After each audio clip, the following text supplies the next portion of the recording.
Nous ne sommes pas historiens, nous ne sommes pas spécialistes de l'Empire, pas plus que d'une autre période. Nous avons une énorme difficulté ou un énorme avantage, c'est l'histoire du verre à moitié plein ou du verre à moitié vide. Nous sommes spécialistes de tout, à condition que nous soyons dans le cadre de la mortalité de masse. C'est-à-dire les moments de l'histoire où la mort va s'emballer et fort heureusement, on ne s'en plaindra pas, très peu de causes qui vont entraîner notre intervention, mais il y a un certain nombre de raisons qui font que, à certains moments, la mort s'emballe, et donc nous, quelques siècles plus tard, quelques heures plus tard, ça dépend des contextes, nous pouvons intervenir pour participer à cette identification.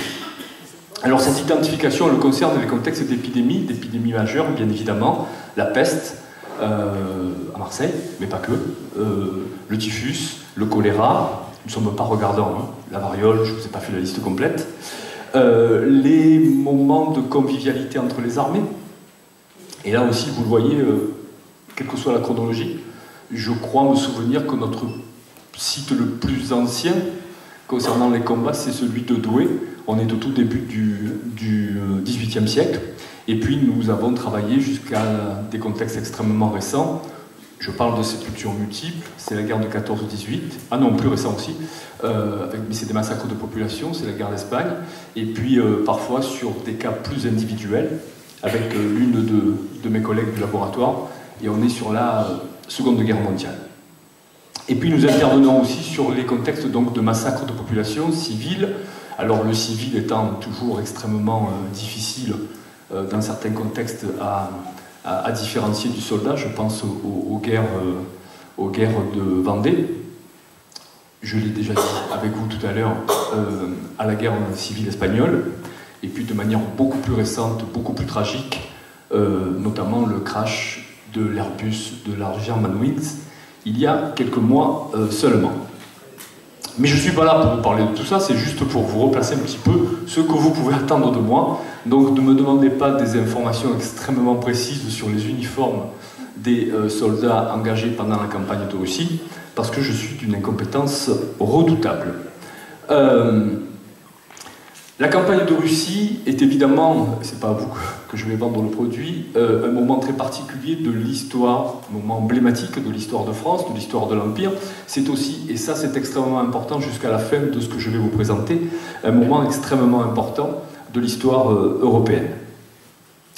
Je vais aller vite, je ne vais pas, surtout devant un auditoire comme le vôtre, rentrer dans les détails historiques qui commencent donc en juin avec l'entrée de la Grande Armée, de l'armée des 20 nations en Russie et jusqu'à la retraite. Je vais dans le vif du sujet, si je puis dire.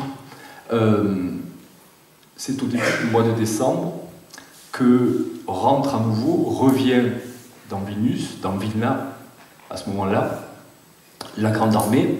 Vous le voyez, elle n'a plus de Grande Armée que son nom. Ce sont des soldats qui sont littéralement épuisés et en loc, qui reviennent dans ce Vilnius qu'ils ont connu, où ils ont cantonné au mois de juin.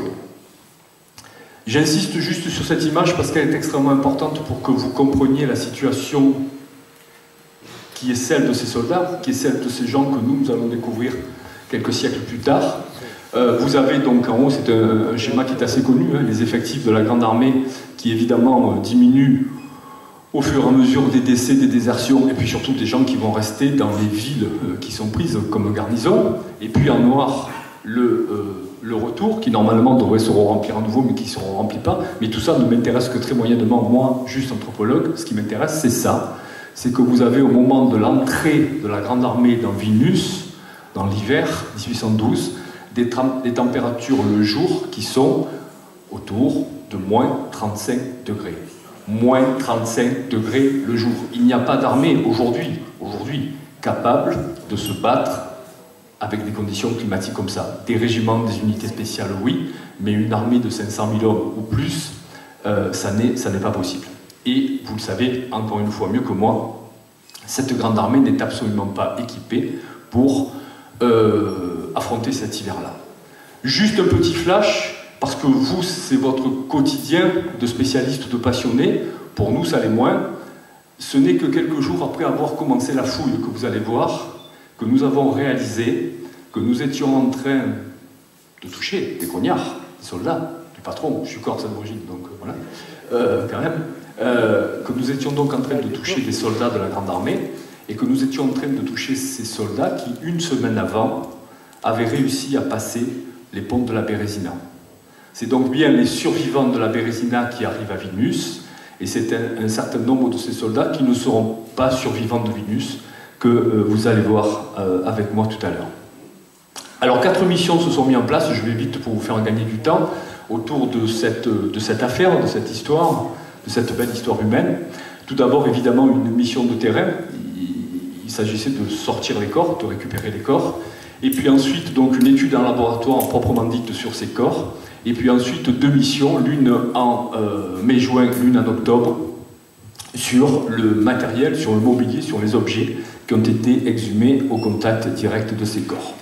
Voilà où ça se passe dans les quartiers nord de Vilnius. Ici, vous êtes en plein centre de Vilnius.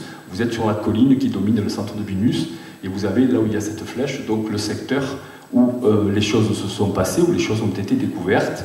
On est très exactement ici.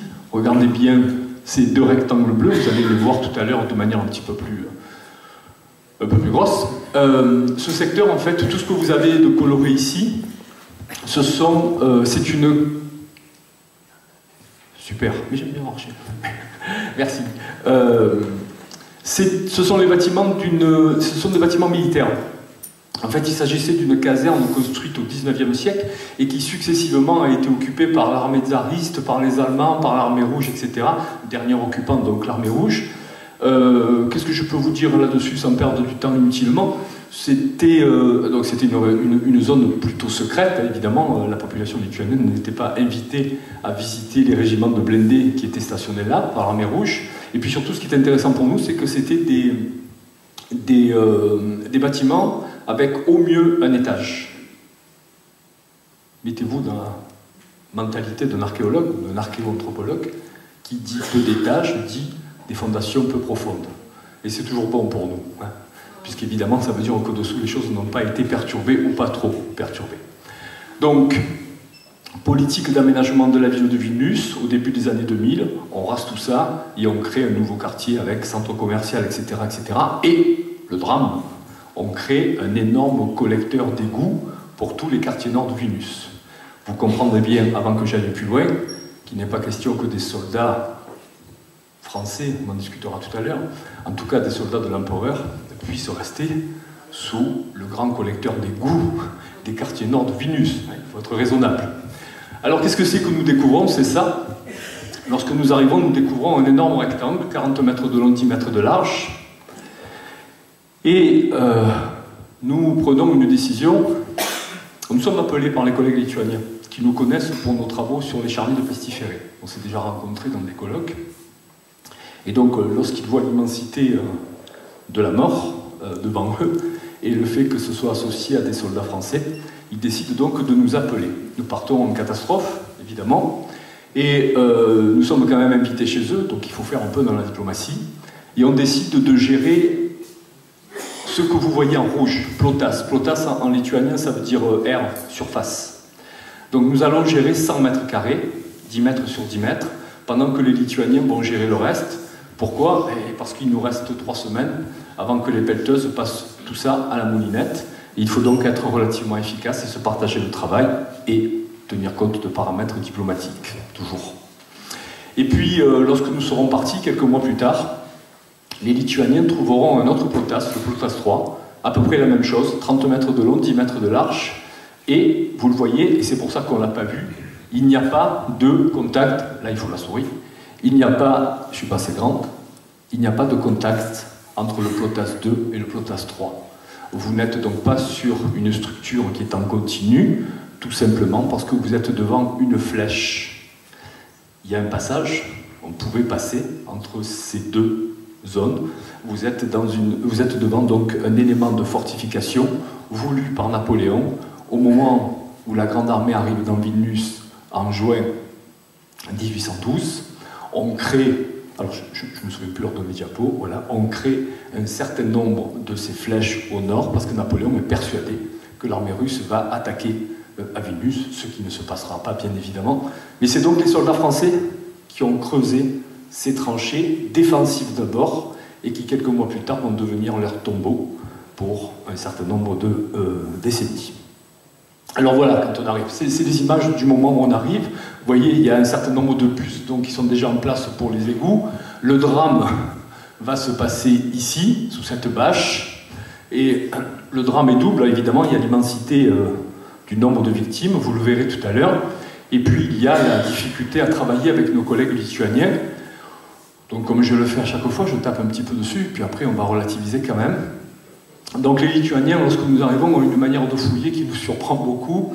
Vous le voyez ici, je ne suis toujours pas assez grand, depuis tout à l'heure, ils font un front de coupe, ils tirent les os au fur et à mesure que les os apparaissent, ils les mettent dans des sacs poubelles, mais sauf que le meilleur anthropologue du monde, au bout de quelques minutes, ne pourra pas vous dire si le fémur droit et l'humérus gauche que vous avez mis dans le sac appartiennent bien au même individu, ou s'ils appartiennent à deux individus différents.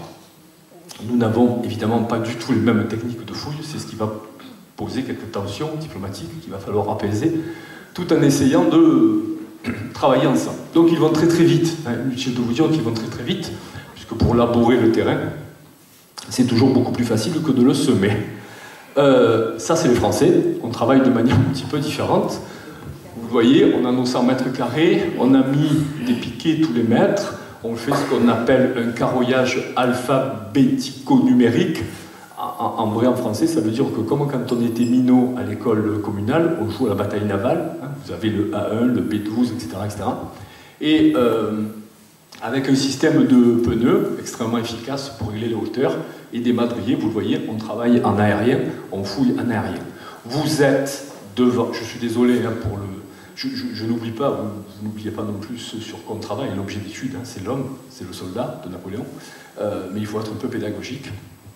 Et donc, pour être extrêmement pédagogique, vous êtes devant un Mikado géant. Il faut trouver le dernier qui est arrivé, le démonter, et on passe au suivant et on descend. Sauf que là, il y a vraiment beaucoup de barres de Mikado, vous allez le voir tout à l'heure. Donc voilà, hein, au fur et à mesure, tous les soirs, on enlève les madriers et on fait une série de photos. Ah pardon, j'ai oublié de vous montrer quelque chose qui est extrêmement intéressant. Voilà. Vous voyez qu'on est en plein travail, que les Lituaniens ont déjà fini. Beaucoup plus efficace que nous. Beaucoup plus efficace. Donc j'arrête de me moquer juste pour vous dire quand même que le fait de réfléchir, de mettre en place des méthodologies de fouille en archéologie funéraire, c'est extraordinaire, c'est mon métier, c'est mon gagne-pain. En même temps, c'est quelque chose qu'on peut se permettre quand on a le ventre plein. Ça n'a pas forcément été le cas des Lituaniens jusqu'au début des années 90, donc soyons un peu humbles. On avance, donc, le côté français, tous les soirs on fait nos photos, vous voyez, les os apparaissent, c'est au pinceau, au grattoir de dentiste, on se fait aider d'un aspirateur quand même, surtout qu'on a beaucoup de chance, c'est du sable. Donc ça c'est extrêmement facile à fouiller.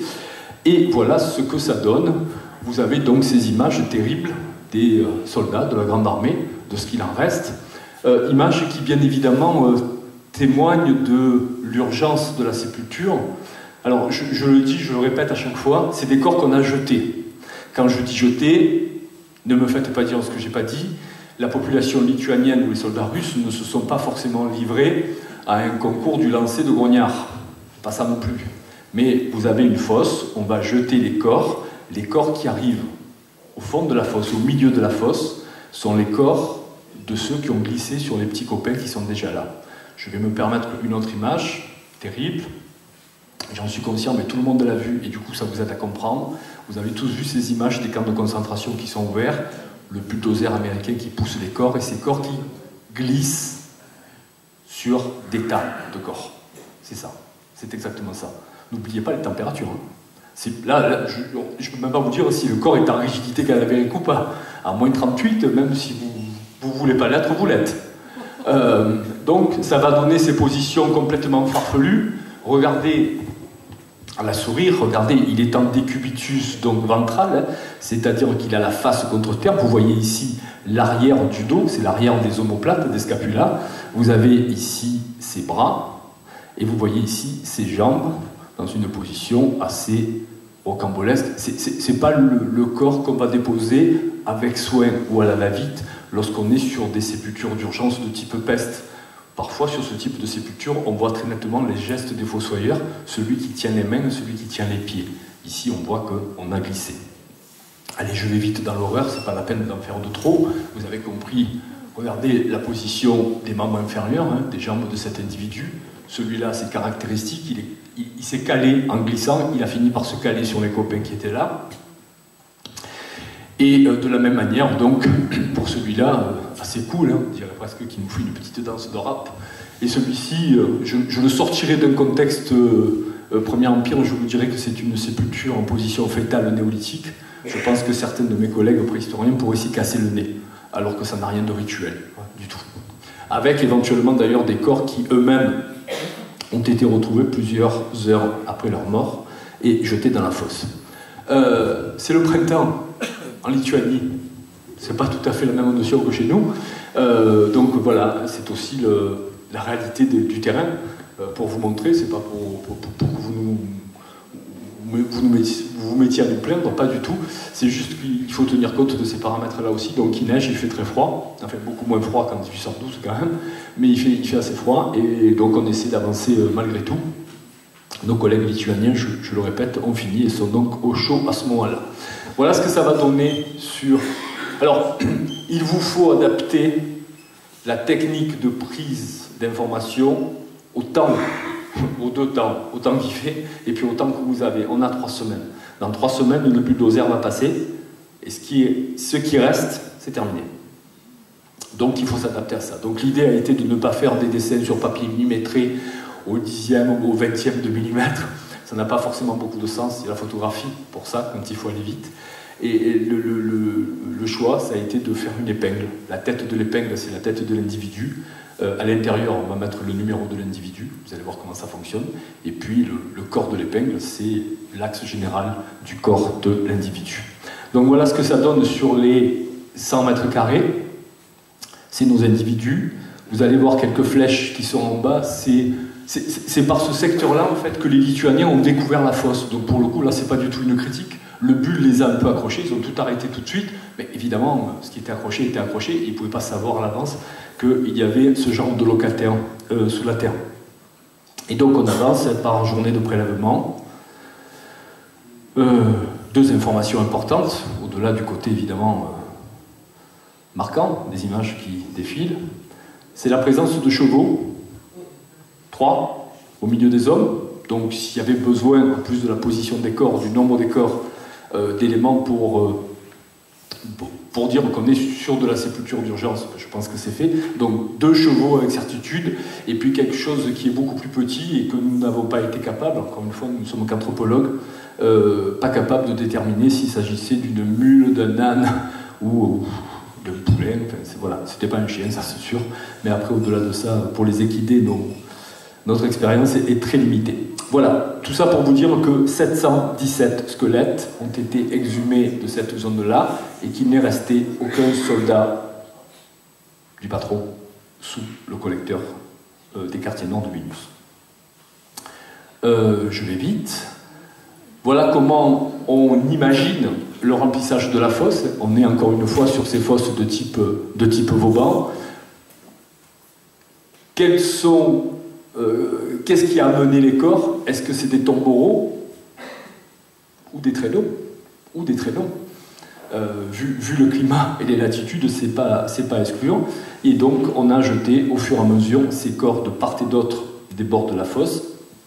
Et ensuite, probablement au printemps seulement, parce que ça me paraît difficile, vu les températures avant, le parapet donc, a servi à combler de manière définitive la fosse, jusqu'à sa découverte de façon fortuite au moment des travaux d'aménagement.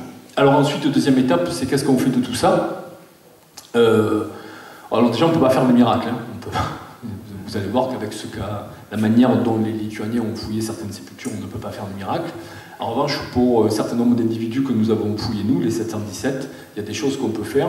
On se met sur une table d'autopsie. On avait de la chance puisque un des collègues lituaniens était le prof d'anatomie à la faculté de médecine. On se met sur une table d'autopsie, une table de dissection. Vous voyez, on met le squelette grosso modo dans sa position anatomique, histoire d'avoir une vision complète et de vérifier au moins deux choses. La première, c'est que dans l'urgence de la fouille, dans les conditions climatiques que vous avez vues, l'erreur est toujours humaine. Nous n'ayons pas mis 3 fémurs à quelqu'un, c'est toujours embêtant.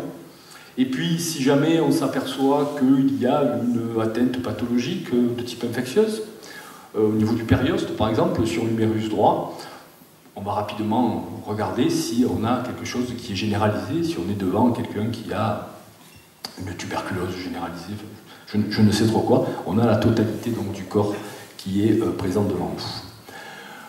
Je vais vite. Alors oui, non, je vais vite, mais il faut quand même que je vous explique un peu comment on gère le stock lituanien. Parce que qu'est-ce que vous voulez que je fasse, moi, avec des sacs pleins d'humérus ou de tibia ou de fémur. Donc ça, je vais vous dire si c'est de l'humérus ou du tibia, ça va aller très vite. Je vais même vous dire si c'est du droit ou du gauche. Je peux aller encore un petit peu plus loin en vous disant si c'est de l'adulte ou si c'est de l'enfant. Après, ça s'arrête là. Donc après, on est un petit peu comme dans le cadre de catastrophes aériennes. On va tout étaler sur des tables. Et celui qui a le plus gros chiffre, il a gagné. C'est-à-dire que si vous avez 2023 fémurs droits, ça veut dire qu'il y avait au moins 2023 personnes, puisque personne dans cette salle n'a 2 fémurs droits. Vous pouvez en avoir moins, mais vous ne pouvez pas en avoir plus. Donc ça veut dire qu'on a au moins 2023 personnes. Donc en l'occurrence, la détermination nous a donné 3269 individus. C'est le plus gros charnier historique fouillé jusqu'à ce jour, et pas que, concernant d'ailleurs du contexte militaire. Pour le sexe, donc, on est arrivé à faire une détermination du sexe sur quasiment 2000 individus, et on a des femmes. Alors les Lituaniens, je vous raconte, parce que c'est du retour de fouille aussi, hein. C'est un petit peu chambré mutuellement, il faut ce qu'il faut quand même. Donc les Lituaniens nous ont expliqué qu'évidemment, c'était les Françaises dont la profession était d'accompagner les soldats à travers les campagnes militaires, et pas que. Et donc on leur a expliqué que oui, c'était des choses qui existaient, etc. Mais enfin qu'en moins 38 degrés, il y a des ardeurs qui se calment naturellement.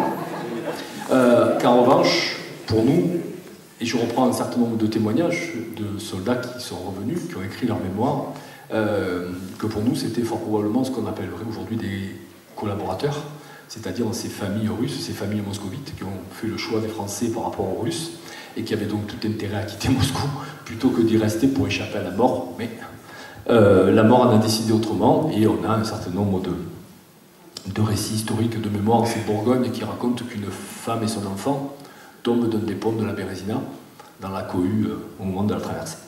Pour l'âge, donc, on a près d'1 millier d'individus pour lesquels nous avons pu estimer un âge de manière extrêmement précise. Et pour la stature, donc 600 individus. Je ne rentre pas dans les détails, juste pour vous montrer des petites choses qui sont rigolotes, intéressantes, toute proportion gardée. N'oublions pas ce sur quoi on travaille. Encore une fois, 85% de ces hommes sont jeunes. Vous allez me dire, vous êtes en train de nous expliquer qu'il fait jour à midi puisqu'il s'agit de soldats. C'est exactement ça.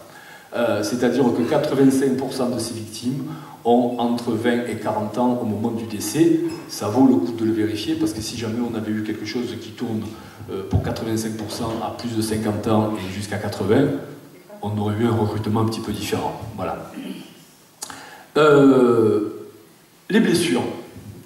Évidemment, c'était notre grand fantasme, c'est de se dire, il va falloir, on va de toute évidence retrouver sur ces soldats les traces, les marques du combat, les marques de l'arme blanche, les marques de l'arme à feu, les marques de l'éclat, éventuellement, non pas encore de l'obus, mais au moins du boulet. Vous allez être très déçus, comme je l'ai été. Bon, en même temps, on ne peut pas être déçu que les gens n'aient pas souffert plus que ce qu'ils ont déjà souffert. Je vous présente tout ce qu'on a dans les tiroirs concernant Vénus et ça va être extrêmement rapide. Ici, vous êtes en présence de 2 tibias, de la partie distale du tibia.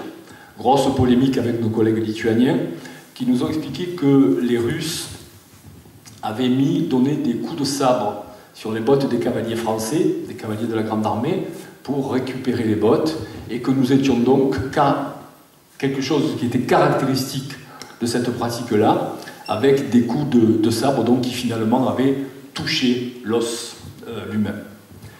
Je comprends plein de choses, vous savez, sur le plan anthropologique, au niveau social, j'en vois de toutes les couleurs, au niveau du vivant. Je comprends qu'il y a un conflit extrêmement important entre les Lituaniens et les Russes. Et comment serait-il autrement? Je pense même qu'un soldat russe qui a beaucoup bu peut faire ça une fois. Parce que là, quand vous mettez le tibia dans cet état-là, je vous laisse imaginer l'état de la botte convoitée. Donc même sous, c'est un sabot que vous avez. Voilà. Donc on n'en a pas beaucoup, hein, il n'y en a pas non plus des centaines, de mémoire il y a 6 cas. En fait, pour moi, on est sur autre chose. Il n'y a pas de bataille, vous le savez, réellement à Vilnius. En revanche, il y a des escarmouches entre une arrière-garde française et une avant-garde russe. Et ça, pour moi, c'est plus caractéristique de coups infligés par un fantassin à un cavalier. Mais on ne va pas polémiquer éternellement. Il y en a 6 sur 3000. Il n'y a pas de quoi non plus à faire un article dans la revue Nature. D'autres choses plus rigolotes ou plus séquence émotion. Plus rigolote, c'est en haut, entre guillemets, vous l'avez reconnu, hein, c'est un radius et ce que vous appelez un cubitus, le cubitus est en haut, ce que nous appelons un ulna, mais peu importe, c'est pareil, et il y a une fracture de l'ulna, et il y a une fracture qui s'est ressoudée, dite en baïonnette. Ne vous trompez pas, ça n'a rien à voir avec la profession du patient. Le hasard fait qu'effectivement il était soldat, peut-être fantassin d'ailleurs, c'est juste qu'il n'est pas allé voir de médecin, ou qu'il n'a absolument rien écouté de ce qu'on lui a dit, et que ça s'est ressoudé à la vas-y comme je te pousse, et que vous avez donc cette forme assez originale. Au-dessous, c'est plus séquence émotion quand même.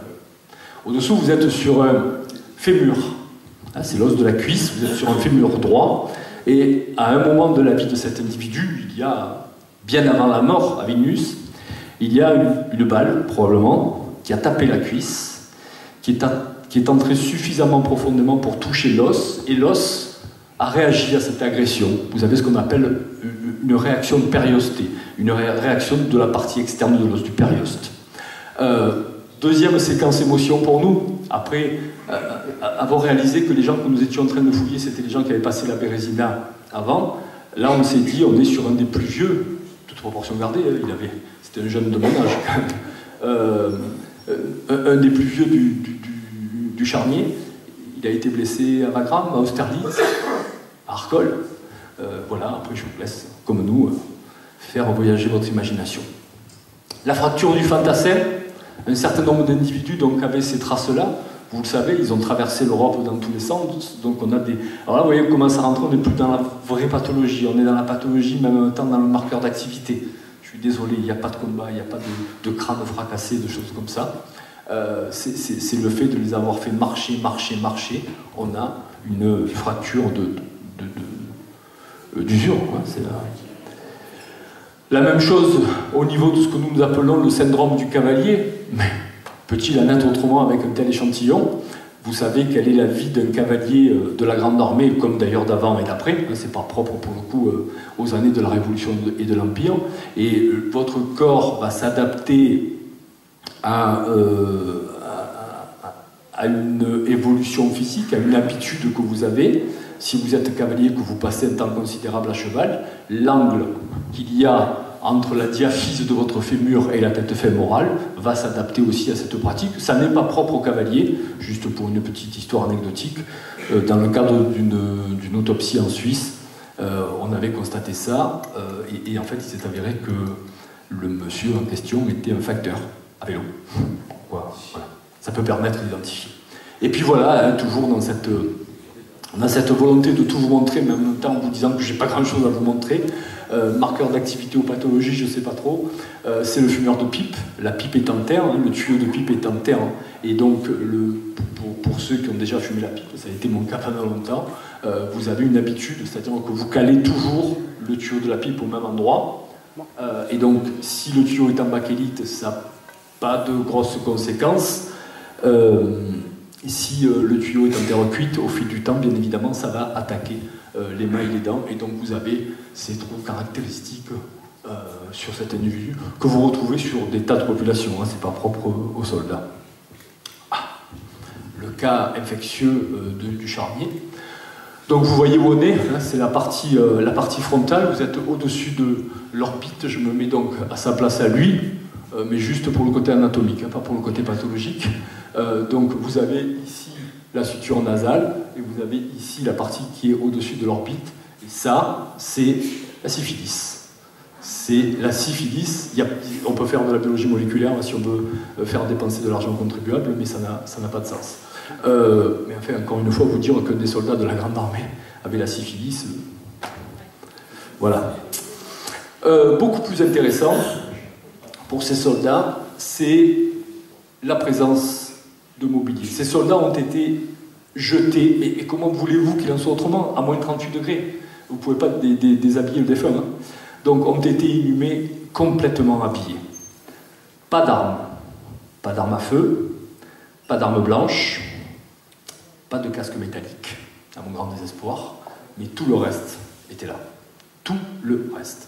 Chaussures, bottes, bonnet à poil, shako, passé commande, on avait tout. Les boutons, bien évidemment. Normalement, je détaille un petit peu les boutons, j'ai honte, je ne vais pas le faire devant vous, juste bien évidemment. Alors oui, il y en a deux qui sont importants, c'est les deux premiers. Le tout premier, c'est un bouton de la garde des consuls. Là aussi, c'est les séquences émotions en labo pour le coup. C'est-à-dire que vous vous rendez compte que parmi ces gens que vous avez fouillés, il y a quelqu'un qui est un vieux grognard pour le coup. C'est pas un grognard de la garde, c'est un grognard de la garde des consuls. Et donc il a gardé ce bouton, soit pour faire une reprise au cas où il en perd un, soit par souvenir de ce qu'il a été à un moment. Et puis à côté, bien évidemment, la garde impériale. Je ne vous cache pas que quand vous fouillez un corps, tous les corps ont besoin de notre attention de la même manière, mais quand vous fouillez un corps de soldat et que vous avez des éléments d'uniforme, le bouton de la garde impériale qui apparaît, c'est pas complètement neutre, bien évidemment. Hein. On continue le taf, mais c'est pas complètement neutre. Voilà, je vais vite parce que là-dessus, vous aurez peut-être... Chaco, du 21e régiment d'infanterie de ligne, il y a toute une histoire autour, mais je vais vite. J'en profite pour excuser Thierry Vette qui devait me rejoindre pour vous parler de tout ça, parce qu'il est spécialiste autant qu'un certain nombre d'entre vous, que je revois là-bas, d'Austerlitz, et il est malade, il est couché, peu cher. C'est fragile, c'est fragile. Bonnet d'ourson, évidemment, le chapeau a perdu ses poils, mais le cuir est là. Chaussures de fantassin, avec parfois, là aussi, hein, toujours pareil, c'est ces moments un peu d'humanité quand même. Hein. On a les empreintes du pied dans la chaussure. Pièce de monnaie, une pièce de 5 francs d'argent, et puis 2 petits et un gros louis d'or. Des objets du quotidien. Avec pierre à fusil, balles non tirées, diverses boucles de ceinture. J'ose pas essayer de trouver le nom, parce que vous allez me le dire en chœur. Je suis fort. Hein. Pour nettoyer donc le trou du fusil, qui ne s'appelle évidemment pas le trou du fusil. Des objets là aussi personnels. Alliance, boucle d'oreille, chapelet, médaille de baptême, et ça a quand même été des pilleurs de Moscou. Hein. Oui. Alors quand on arrive à Vilnius, il a fallu s'alléger, hein, parce que l'hiver était rude et la marche difficile. Mais enfin, on a quand même encore quelques objets qui n'ont rien de catholique.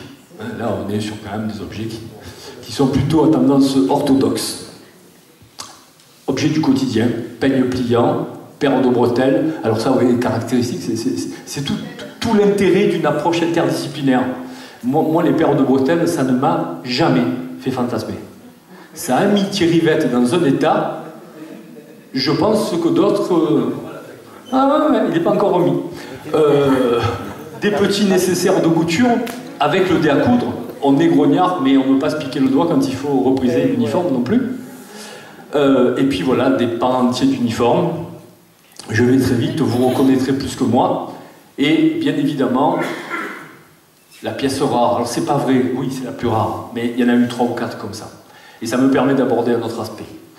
Vous le savez aussi bien que moi, les soldats qui meurent pour la Révolution de l'Empire n'ont pas droit à la mention mort pour la France. Il faut attendre la Première Guerre mondiale avec un effet rétroactif pour la guerre de 70. Et ils n'ont absolument aucun élément d'identification sur eux. On n'a pas la plaque avec le numéro matricule, je ne sais pas trop quoi, ce que nous trouvons pour les contextes de Première Guerre mondiale, parfois.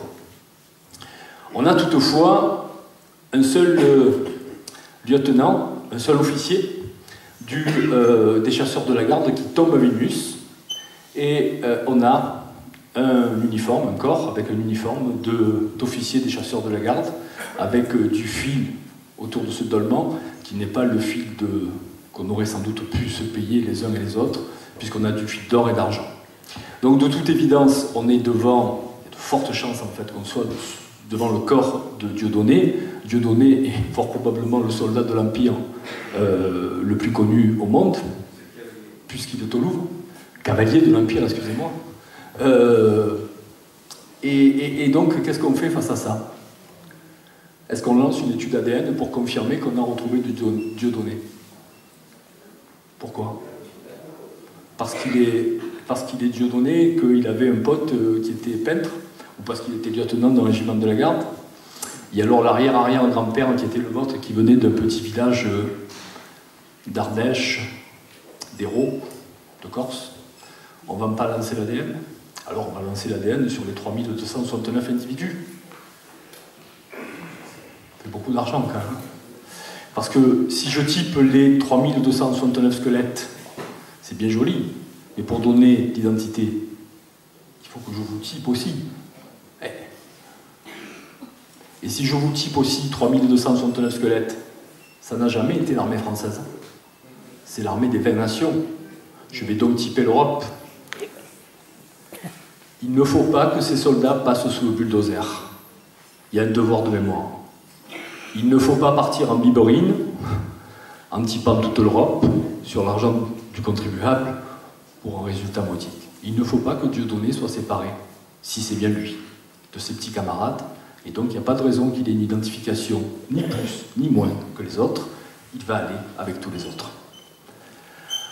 D'autant qu'on est sûr de rien, sans ADN, puisque vous le savez à travers un certain nombre de témoignages qui nous sont revenus, et on peut le comprendre aisément, j'ai un beau manteau bien fourré et je meurs 10 km avant Vilnius.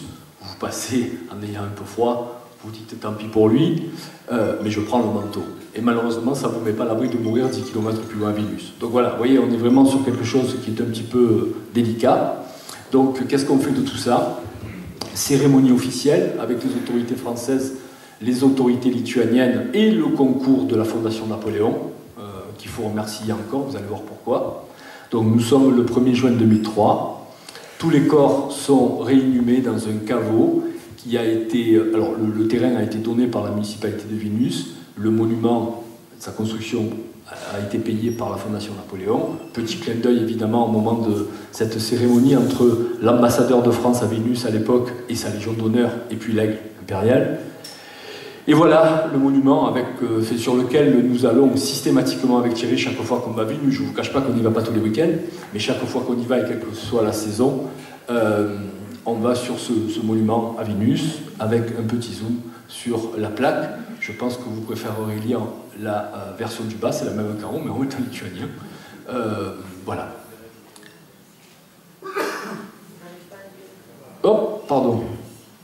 Je vous le lis. Ici repose le reste des soldats des 20 nations qui composaient la grande armée de l'empereur Napoléon Ier, mort à Vilnius, au retour de la campagne de Russie en décembre 1812. Et comme c'est la dernière diapo, avant de vous remercier, juste vous dire que le caveau, on l'a prévu grand. Ah, parce que là aussi, donc nous on en a 3269. Mais il y a toute une polémique. Donc les Français disent qu'ils ont perdu 40 000 hommes et les Russes disent qu'ils en ont récupéré au moins 80 000. Vous savez, c'est la police et les manifestants. On doit être quelque part autour de 60 000 dans le coup. Donc on a un caveau qui, voilà, on peut en trouver encore, on pourra en mettre d'autres. Un grand merci de votre attention.